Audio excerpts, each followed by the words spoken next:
ఇంతవరకు మమ్మల్ని నడిపించింది నీ కృపనే.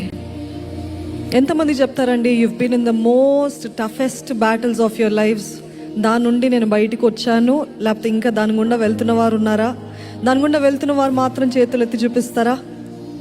వండర్ఫుల్. నేను దాని నుండి బయటికి వచ్చాను అన్నవారు ఉన్నట్లయితే చేతులు ఎత్తి చూపిస్తారా? వండర్ఫుల్. ఇంకా మాకే రాలేదండి, we are waiting for the battles అన్నవారు ఉన్నారా? You waiting? మీ హస్తాన్ని చూస్తున్నాడు, చూసుకోండి.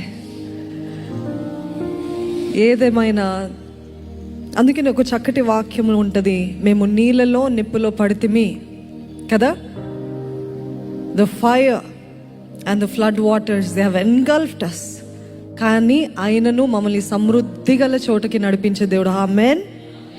ఈరోజు నీళ్ళల్లో నిప్పుల్లో అట్లా ఇంకా దీని నుండి బయటికి రావడానికి లేదు, ఈ మనుషుడు ఇంకా మారడు అని ఇట్లాంటివన్నీ మనకు అనిపిస్తున్నప్పుడు గాడ్ కమ్స్ ఇన్ అన్ఇమాజినబుల్ వే. ఆమేన్. నీ కృపయే దేవా మమ్మల్ని ఇంతవరకు నడిపించింది, నీ కృపను బట్టే మేము జీవిస్తాం.